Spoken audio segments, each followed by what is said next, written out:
Yep. Hi friends, welcome to episode 9 of the Basic Stitch Knitting Podcast. I am Celine, coming to you from Hong Kong, and I can be found on Ravelry as Ochya, Ochya, and I am basic.stitch.knitting on Instagram. And if you haven't followed me, you might want to go there and click follow button, because as you can see, recently I'm not updating very regularly because nothing bad really happened. It's just that it's really hot in Hong Kong, if you can judge from what I'm wearing. Feeling a little bit indecent in front of the camera especially. But it's just really hot, and I don't have the AC on, I don't have the fan on, because last time I actually had the fan on and it turned out it's really loud in the video when I was editing it. So I had to try to delete the fan sound, like the fan noise, from the video, and that flattened my voice. The main reason why I haven't been recording any episode is because the knitting mojo is just not with me.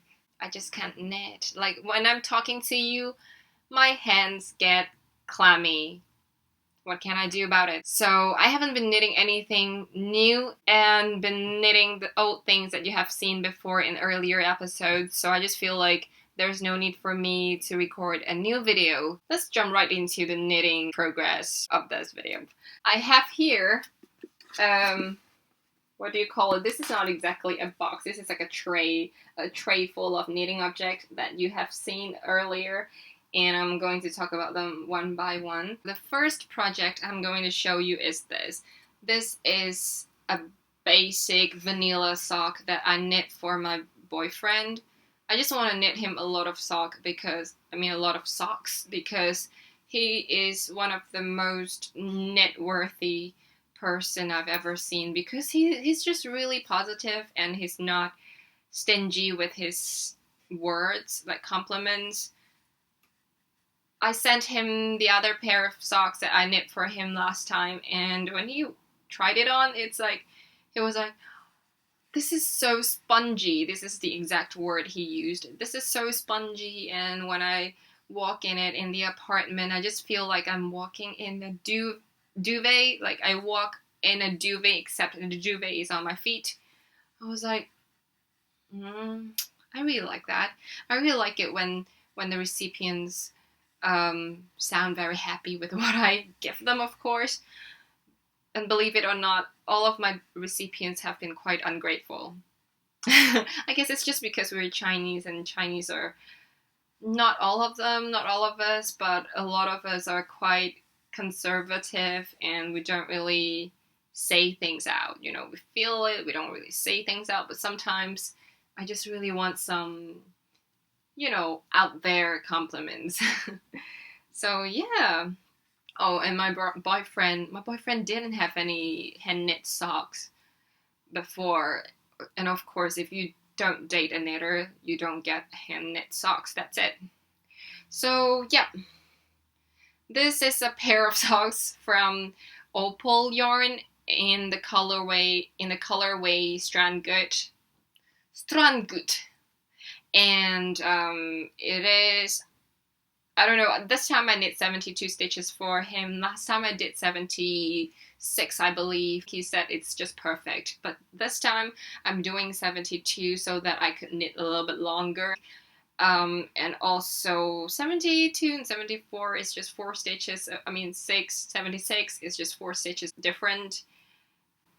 Opal yarn is probably a little bit thicker than the yarn I used last time, which was Drops Fable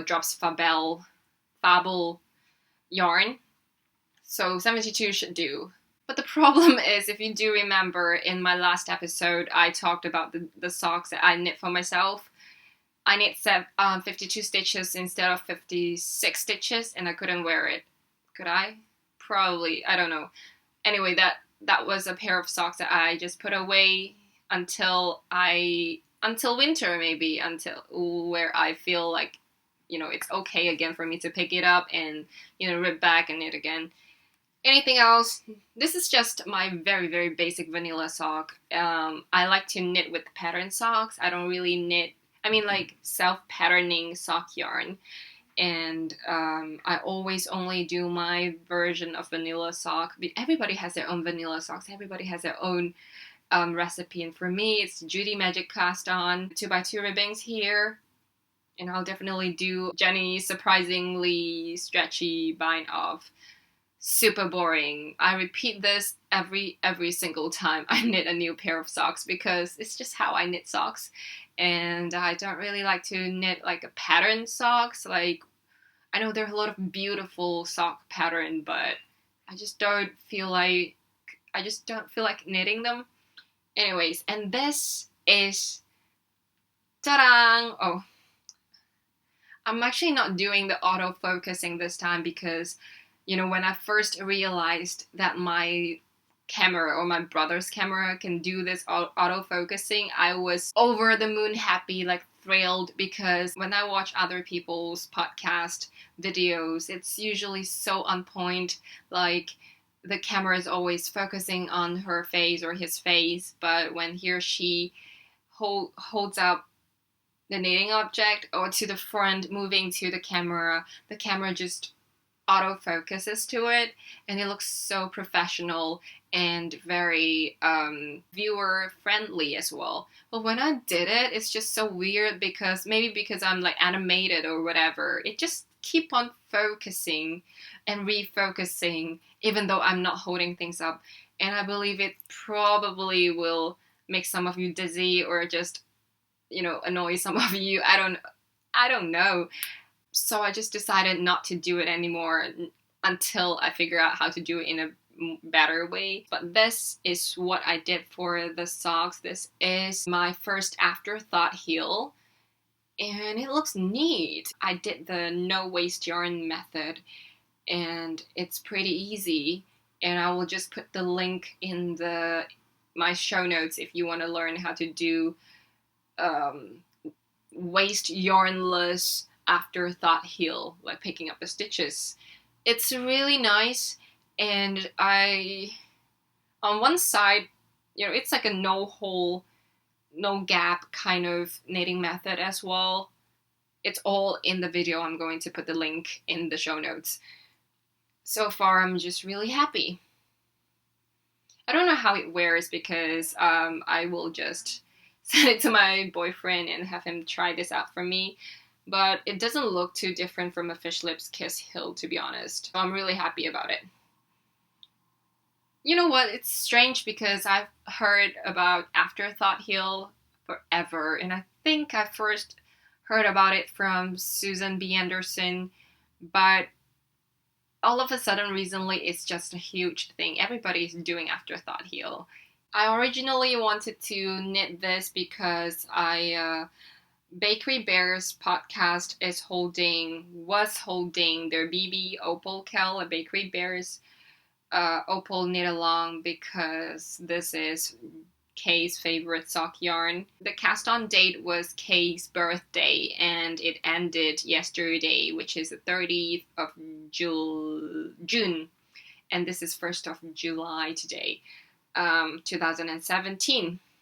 So apparently I couldn't make it, but it's fine. You know, it got me started to knit like a new pair of socks, and I didn't even need to choose the yarn because it's an opal yarn, and I only have one skein of opal yarn ball. So yeah, it doesn't matter. I don't think I've ever really successfully, you know, joined a knit along. Like the knit along that I was able to put finished object picture in are those knit alongs that are just happen to be there, and I just happen to be knitting that object, and I happen to finish the objects within the period of the knit along so that I can just tag along. I never really cast on, I mean, I did like cast on a knit along because a knit along starts, but you know, for those cases, I never actually finish in time. So yeah, totally not a knit along person. And I was actually thinking whether I should have some sort of knit along for this podcast, because I feel like it's a good way for us to get together and knit something together and feel more connected as a, you know, a basic stitch community. But I still need to get my thinking cap on like what kind of things we should knit together. And if you have any ideas, just shoot me an idea. So my second object is still a work in progress, and you've seen them for a long time, and they are a pair of mitts. I don't know, what do you mean? I mean, when I say mitts, I mean fingerless mittens, but apparently last time when I was in a knit group and I said mitts, people don't really get it because they thought mitts, I mean to a lot of people probably mitts are just another name for mittens. What do you call this? Like these type of thingy where you don't, cover up your fingers. I just call them mitts, but maybe I just, should call them fingerless mittens. Anyway, so this, for the color work, the stranded knitting, I used the pattern Quo Vadis. It's a free pattern on Ravelry. I just did a little bit of ribbing here, and then I start the pattern of Quo Vadis, but the modification I did was that I knit 2 rows of white in between every color work repeat because that just looks easier to my eyes. And then I did some more ribbing, and that's it. On this side, I have a strand of waste yarn. I'm going to just cut out to make thumb. But I didn't do the same for this. I didn't use this waste yarn because I thought, I could probably just use the method how I picked up stitches with the afterthought heel. And I don't think it will be difficult because this yarn, which is that Latlopi, is very sticky. It doesn't really unravel easily. And it's worsted weight, which means the stitches are pretty big actually. So I don't think it's difficult to insert needles above and below the row where I intend to cut the yarn. I don't think it should take more than an hour to both knit the thumb into this. I don't know why it's just taking me time because it's just really, really hot. I don't really want to touch it anyway. And my favorite workmate plus ex-uni mate is leaving mid-July. 2 weeks to go. I just really need to finish this before she leaves, and I'll be really sad once she's no longer with us in the office. The third object will be a finished object, but I'm laughing because you laugh too. And this is my third object, which looks almost exactly the same, almost identical to my mitts or fingerless mittens. The reason being, this was intended to be a second mitt, but as you can see, this one is like the ribbing I was talking about. This part is supposed to be your wrist part, and I just finished the 3 repeats, the color work repeat, and I realized for some reason it just looks so much smaller. You see it? Like the ribbing is shorter, definitely. I guess that was because I was using a smaller needle, like the ribbing.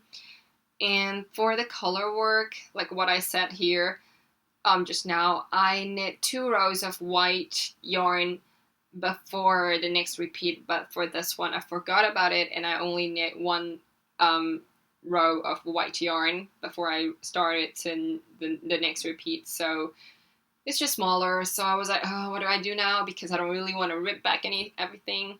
If it's like some, drops yarn, I would probably rip back, but Latlopi is very hard to rip back. It's super sticky, and I can't say, is it sticky? It's just have a lot of hair here. It's like impossible to frock. So it was like, okay, what can I turn this into? And I decided to just stitch the ending together using Kitchener stitch. What I can do with it is now, this is my phone. Oh, I'm so glad it's not greasy, or else it will be a little bit embarrassing. What did I do yesterday? Oh, no, it's quite greasy, whatever. Okay, and it slides right in there. Ta-da! Okay, and my phone is actually pretty big, so if you're using iPhone or whatever, it totally fits in there.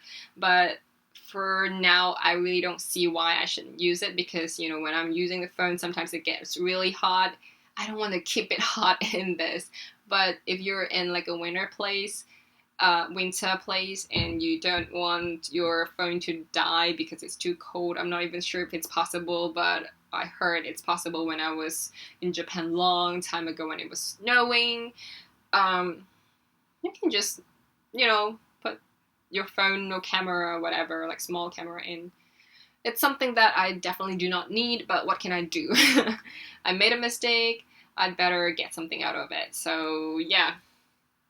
Quo Vadis phone case is my first finished object. And my second finished object I really love. You've seen it a lot of times, and if you follow me on Instagram, you see a lot of beautiful pictures of it. Not a lot, but I try to take good pictures of it because I really love the product, and also it's just fun to photograph it. Do you say photograph something, or it's just fun to take pictures of it because it's impossible to capture the color properly? And that is my sweater that I finished quite a while ago. This is a pattern by Elena Nodel, and it's called Cozy Saturday. If you like how it looks, let me tell you, go buy the pattern. It's so worth it. It's a really, really good pattern and very easy to follow. And it also has instruction for, like waist shaping at the back. I don't like, I did the waist shaping, but I kind of like when I was steaming it out, I kind of stretch it out so that you don't really have the waist shaping, because I realized I shouldn't do it. I mean, for my body type, I don't need waist shaping. That's what I mean. So yeah, this one I have steamed block the body, but I haven't done anything to the sleeves. So when it's steam blocked, I believe it will just be bit bigger. It can be as big as I want it to be anyway. And yeah, it's really pretty, and it's definitely not a difficult knit, because I knit this in wow, feeling really warm already. I knit this in the fiber Cumbria, and the colorway is called Buttermere. It is a golden color, okay? If you're looking for a mustard color, this is not it. It's a very golden color. And it looks so different in different light, because I guess it's just... this is my theory. I think it has to do with the property of this yarn as well. The yarn has Masham wool and I think some merino wool, I believe. Or just wool. And then... what does it mean? Just wool. And then some mohair. So it's like 3 different types of wool, and apparently they reflect light differently and they absorb light differently as well. It's just impossible to take a picture that reflects its truest color, because it's just, it changes every time, all the time. It's a really fun yarn, and it's a fun knit. So talking about the pattern itself, not the pattern itself, but like the finished object itself, it's just really a good knit, because this is like a top-down sweater. If you like top-down sweater like I do, this is perfect. And then it has some cabling and a little bit of lace-ish panel here. It makes it look so difficult. It makes it look so sophisticated. But it's totally deceptive. It's deceptively difficult. If you want to have some, like cabley or sophisticated looking sweater, but you don't really want to go full on like an Aran sweater, like fisherman sweater, this is totally the pattern for you. If this make you buy the pattern, and if this make you want to knit it, let me know down below, because I'll be really happy. I really love this pattern. I'm very grateful for the designer to have written this pattern out. I'll be really happy if it makes some of you want to knit it. That's it. This is probably the last time you will see this sweater on this video, on this channel, until winter, because I might wear it in the winter. For now, it's just impossible. You know what, talking about the hot weather, I think I've heard a lot of people talking about how hot it is in their places as well. And I don't know how you deal with it because apparently in Asia, a lot of places have AC, and in my workplace, it's like blasting AC.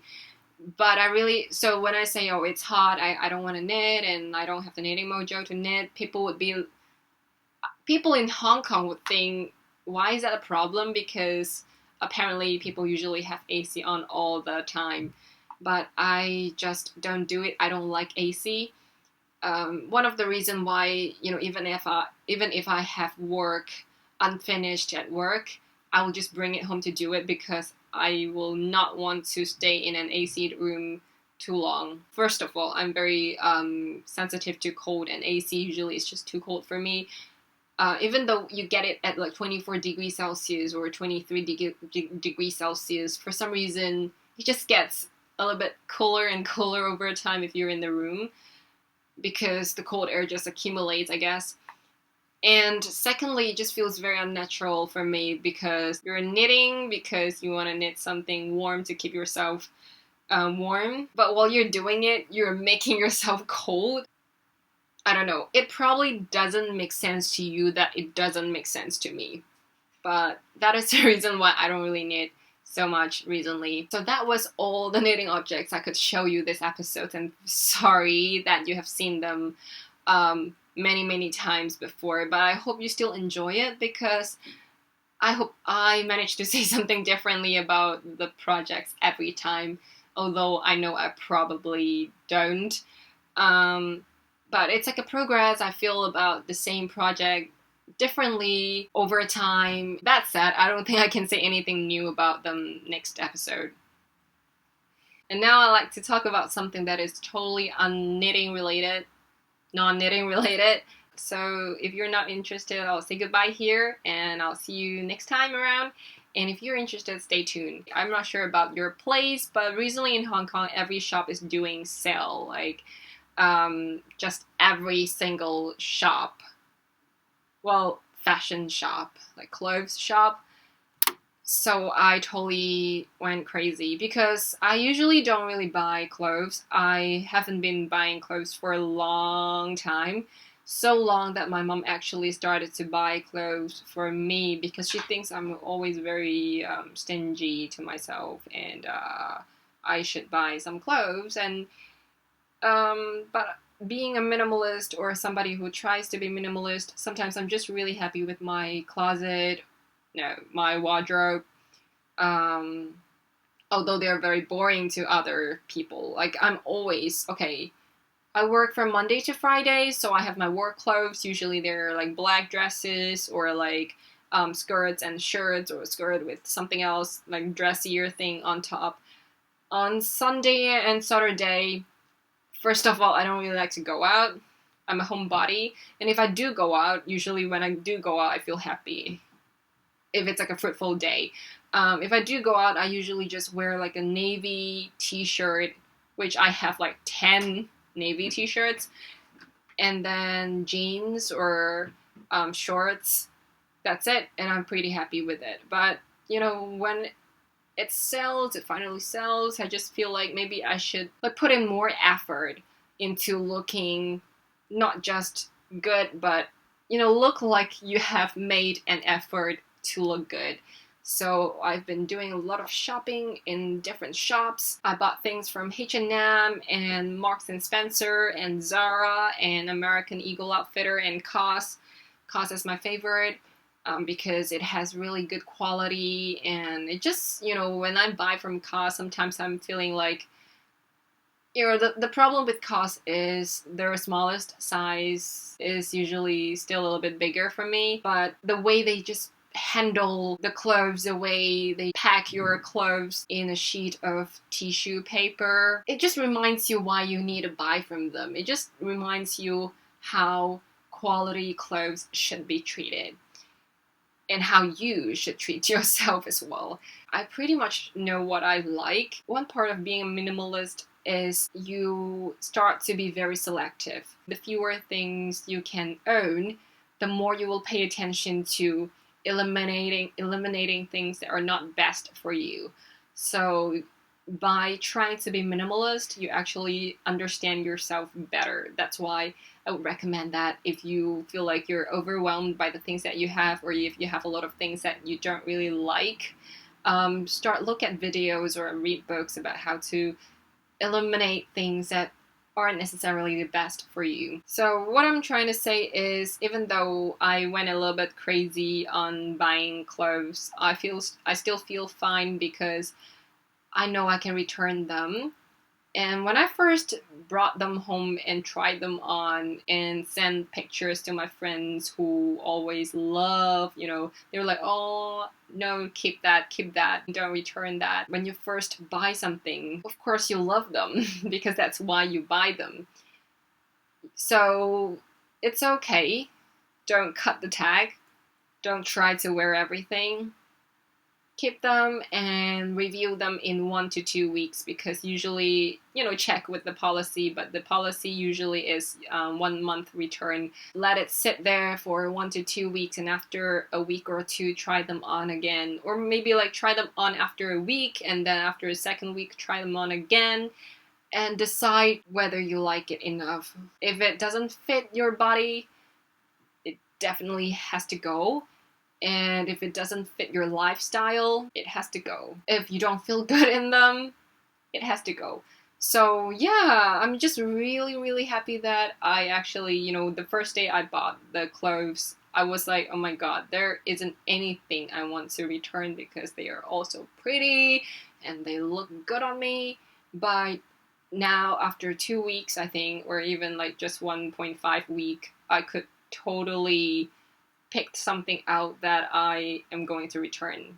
So saving money for more yarn, and also it's refining your style as well. The reason why I was talking about shopping is not because I'm going to do a shopping haul or whatever. It's just that I bought this thing from Muji. It's a very boring navy sweater. I think this is the third or fourth navy sweater that I have, and they are all in different materials when I think about it now.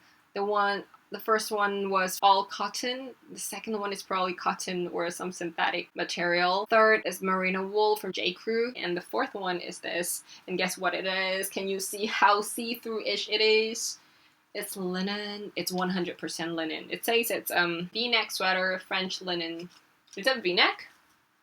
I can't believe I bought a V-neck because I usually avoid V-neck. I look good with a crew neck, not V-neck, but I bought it. It's totally see-through. I thought about whether or not I should buy it because linen is supposed to be cooling. You can wear it in summer, I believe, but at the same time, it's navy, dark color. It will absorb light, and then it's long sleeves, and in summer in Hong Kong, you just don't even want to wear things. So I'm it looks weird if you're wearing it in the summer in Hong Kong. People will think you're probably sick. But in the winter, you probably don't want to wear it as well because it's definitely not going to keep you warm. It's linen. So when I think about it, it's it put me in this conundrum where, you don't want to you don't want to buy something you don't know when you can wear it. But come on, this is Muji. I love Muji, and it's on sale. I think I bought it at 150 Hong Kong dollars, which is around 15 quid, and I don't know how much that is in US dollar, but divide 150 by 7.8, then you get the US dollar. So I just have to get it, and it's 100% linen, and I don't know. The only occasion I can think about wearing it is probably when you're in a country where it's hot, but you need to cover up. I remember I was in Abu Dhabi last year because I was flying back from Manchester through Abu Dhabi to Hong Kong, but there was a delay, and I had to stay in Abu Dhabi for 1 day. So I went out to the city and looked at the mosque, and it was really, really hot. The sun was out there super big. Not that I could see how big it is, but I'm just saying it's really hot. But when you're in the mosque, you need to wear this black hijab thingy. Sorry, I don't mean to say hijab thingy, but I can't really tell the difference between hijab and burqa. I think burqa is the thing that you need to cover your face as well. So I was wearing that in the mosque. It's all black. And the version that men wear is white, like linen white. And I felt so bad because it was really hot and I feel hot in the black hijab. And when there was wind, I just couldn't feel it. I just felt that it blew on my hijab and I just couldn't feel it inside. But then when I saw the guys, they were like looking really cool, like cool as in breezy, you know, like white linen under the sun with breeze. They just enjoy it. I was like, I don't know. Anyway, but it's not like I could go into the mosque without the hijab anyway. But I'm saying, like, if I'm in like a more conservative place, but it's hot, this might be handy. Okay, I shouldn't have bought this, but whatever. And the second thing I want to talk about is this book, The Age of Innocence by Edith Wharton. This is like a very small book. I really like small books because it's just easier for me to put inside my bag. And I put a lot of post-it there, like tags here. I'll just need to copy the things that I feel beautiful or, you know, witty or clever or smart. Well, that's a lot of text though. I'll just take a picture of them before I return this to the library. And it's golden gilded. And my friend was like, "Are you reading Bible?" I'm like, "No." Anyway, that's not the point. The point is, I really like the book. I said I like it, and now I confirm that I like it. I don't think I can summarize the book in a poignant manner, but I'll try. Not really summarize it because I don't want to spoil it. The Age of Innocence, when you think about it, when I was reading it, I wasn't sure what it's about, but after finishing it, I'm pretty sure I know what it means. The Age of Innocence basically is describing the society in the United States, mainly in New York, around 1920s, I believe. I don't know when it is. I mean, it was written in 1920s, but I don't remember the period of time this story actually happened. On a January evening of the early 70s. The first sentence. So early 70s, I believe it means 1870s. So it was about society in New York during 1870s, or maybe later than that, about how everybody was innocent. You know, there was a pretense. People pretend to be good. People pretend that bad things don't happen. This story is a story about a man called Archer and his wife called May, and a woman that Archer loves called Countess Olenska. I love her name, Countess Olenska. And they are three very distinctively different characters, and you can say they represent three different type of people. And May is definitely the character that represents, she embodies the age of innocence. She looks innocent and she doesn't seem to be aware of the bad things that's going on in the world. No changes. But at the end, you will think, is it really innocent? Well, Countess Olenska is like a free spirit. She was European back then.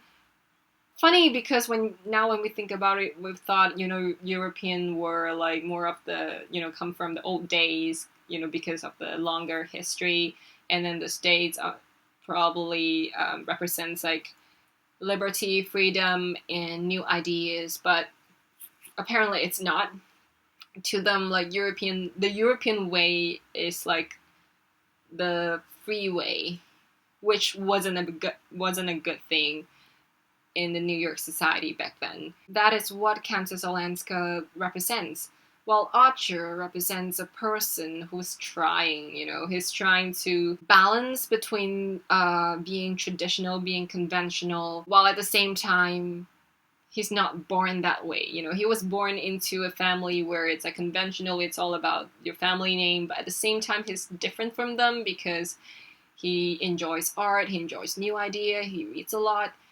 So it's how he makes decision, how he chooses between whether he wants to stay in his old life, the old New York way, or whether he wants to, jump out from his old society and, free himself from all the pretense of innocence. I don't think I actually did well in describing the book, or, I don't know, maybe this will make you feel like I totally don't want to read it, but that's not my intention. And the book was actually made into a movie in 1992 or 1993, I believe, and it's available on Netflix, and I recently just watched it. I couldn't say I like it, but it's really, people always say the books are always better, because for apparent reason the books are always better. It's just more detailed, there are a lot of details, and it's a lot of time it's the details that make things beautiful, like the small thoughts, the changes of mind, what you're thinking, that kind of thing. So the book is definitely better. The movie, yeah, at the beginning I thought it was pretty good. I mean, it gives everything an image, and oh my god, Countess Olenska and May are beautiful in the movie. I'm sorry I don't know their names because I just didn't prepare for it, because it's supposed to be just chit-chatting, but they're beautiful. But after a while, the middle onward, I just feel like there are just too many details that are missing, because a lot of things happen at the second part of the book. Things are changing, like a lot of time when you're reading the first half is like setting up for the climax or whatever. It might even be boring sometimes. A lot of books actually only get exciting or interesting after the first half. I was like, it really requires a lot of patience to be a good reader sometimes, because even for The Great Gatsby, for the first half I was like, okay, but the second half it just went ooh la la. So the same with this book. It gets so much better. No, I couldn't say so much better, because it makes you want to read it and keep reading it even at the beginning. But a lot of things are happening in the second half. Time for decision making arrives. There's just a lot of things inside Archer's mind that just wasn't shown in the movie. I'm not going to rate the movie. I'm not going to give it like a 1-star to 5-star thingy, because when I was in high school, one of my classmates who was super cultural, she read every single book out there. She knows a word that dictionary even doesn't know. She said rating a book using the star system is so anti-cultural itself. And because of that, even though I didn't know exactly why, I just don't do it. Alright, so that's it for the episode today, and I hope you like it. Thank you for watching. I really love you guys, and if you haven't watched the previous episodes, you can definitely go and check them out. And if you haven't subscribed to this channel, totally do it. If you haven't followed me on Instagram, please go to basic.stitch.knitting on Instagram and follow me. Click the follow button, and I'll see you guys later. And thank you very much. Bye-bye.